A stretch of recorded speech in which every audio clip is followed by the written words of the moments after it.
যোৱা বিধানসভা নিৰ্বাচনত জনগণে আমাক মাত্ৰ 2টা চিট দিছে। আমি জনগণৰ জনৰায় মানি লৈছো আৰু একেটা সময়তে আমি ধন্যবাদ দিছো যে 12 লাখতকৈ অধিক ভোট এআইইউডিএফৰ পক্ষত তেওঁলোকে দিছে।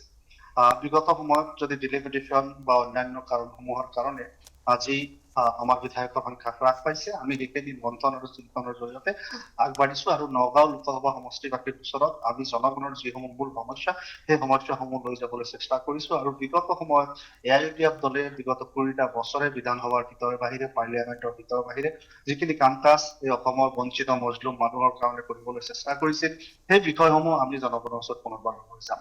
কিন্তু এই ক্ষেত্ৰত পলিটিক্স যিহেতু বা ৰাজনীতি যিহেতু এটা নেগেটিভৰ ওপৰত হয় বা বোঝা যায় যে কি হবলৈ গৈ আছে, কেনেকুৱা ধৰণৰ ফাইটটো হ'ব, এইবেলি আমি কংগ্ৰেছ দলৰ ওচৰত অতি বিনম্ৰতা সহকাৰে বিচাৰিছো তেওঁলোকে নগাঁও লোকসভাত প্ৰাৰ্থী দিব নালাগে। আমি ইয়াৰ পূৰ্বে তেওঁলোকক বিভিন্ন প্ৰকাৰ বিভিন্ন সময়ত বিভিন্ন ধৰণে সহায় সহযোগ কৰি আহিছো। এইবেলি তেওঁলোকে আমাক কষ্টত এৰি দিব লাগে যে এআইইউডিএফ দলৰ এইবাৰ অন্তত প্ৰতিনিধি নাই আৰু কংগ্ৰেছৰ পৰা জিকি গ'লে তেওঁলোকে বিভিন্ন কথা পাৰ্লিয়ামেণ্টত কোৱাৰো অসুবিধা, অন্তত অসমৰ সংখ্যালঘু মানুহৰ কথাখিনিও যদি কোনোবাই ক'ব লাগে এআইইউডিএফ দলটোক পঠিয়াটো কিন্তু কংগ্ৰেছৰ কাৰণে উচিত। আৰু যিহেতু কংগ্ৰেছৰ এতিয়া ভোট বেংকটো বা বেছটো মাইনৰিটিৰ মাজতে, গতিকে মাইনৰিটিৰ সমস্যাসমূহ ক'বলৈ কাৰোবাক সুযোগ দিয়ক, তেওঁলোকে নিজাকে ক'ব পৰা নাই যিহেতু। আৰু সেইকাৰণে আমি তেওঁলোকৰ পৰা সহায় বিচাৰি নিশ্চিতভাৱে আৰু সহায়ৰ আহ্বান আমি ইতিমধ্যে বিভিন্ন প্ৰকাৰে জনাইছো। যোৱা আপোনাৰ ৰাজ্যসভা নিৰ্বাচনৰ সময়ত তেওঁলোকলৈ কেইবালানি চিঠি লিখাৰ পিছতো আমি কোনো সদুত্তৰ পোৱা নাছিলো। আমি যেতিয়া 21 চনত মহাজোঁট কৰিছিলো, মহাজোঁটটো হঠাৎ ৰাতিৰ ভিতৰত ভাঙি দিলে।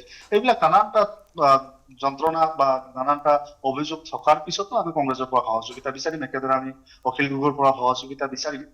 অন্তত এইবাৰ লোকসভালৈ এই উপ নিৰ্বাচনত কোনো চৰকাৰ ভঙা পতা নহয়, কোনো বিশেষ হেৰি নহয়, অন্তত এটা কথা ক'ব পৰা, এটা গুৰুত্বপূৰ্ণ সমস্যাসমূহ মুক্তস্বৰে আলোচনা কৰিব পৰা মানুহক লোকসভালৈ পঠিওৱা উচিত।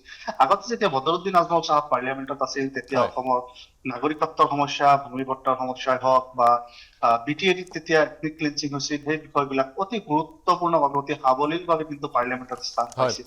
দেখা গ'ল যে বদৰুদ্দিন আজমল সাহেব পাৰ্লিয়ামেণ্টৰ পৰা ওলাই অহাৰ পিছত সেই বিষয়সমূহ উৎসাহিত হোৱা নাই। বৰঞ্চ লোকসভাৰ মজিয়াত যেতিয়া কেৰম খেলক লৈ আলোচনা হয়, যেতিয়া কোনোবাই MP এজনে বেটত কোব খায় সেই বিষয় লৈ আলোচনা হয়, অথচ মোৰ ভাতৃ আৰু ভগ্নীক ৰাতিৰ অন্ধকাৰত সীমান্ত পাৰ কৰি দিয়া, বাংলাদেশৰ সিপাৰলৈ পঠিয়াই দিয়া বৈধ ভাৰতীয় নাগৰিকৰ কথা আলোচিত নহয়। আমি বৰপেটাৰ পৰা চেঙাৰ পৰা গৈ লাহৰীঘাট পাওঁ যে কোনোবা শিক্ষক এজনক বাংলাদেশলৈ পাৰ কৰি দিছে, তেওঁ পৰিয়ালক সাক্ষাৎ কৰো, তাৰে কংগ্ৰেছী বিধায়ক বা স্থানীয় জনপ্ৰতিনিধি কংগ্ৰেছীসকল তাতে গৈ নাপায়। গতিকে এই দুখ যন্ত্ৰণাবিলাক মানুহে চাইছে। হয়, যোৱা বিধানসভা নিৰ্বাচনটো এনেকুৱা আছিল যে বিজেপি চৰকাৰখন বিদায় দিবলৈ অমুকটো কৰিব লাগে, মানুহৰ মাজত এটা হাৱা আছিল, আমি সেই হাৱাত বিধ্বস্ত হৈছো। আপুনি বিচৰা বাতৰি পাব কেৱল নিউজ 18 এপত। নিউজ 18 এপ ডাউনলোড কৰিবলৈ স্কেন কৰক এই QR কোড। গুগল প্লে ষ্টৰতো পাব এই নিউজ 18 এপ।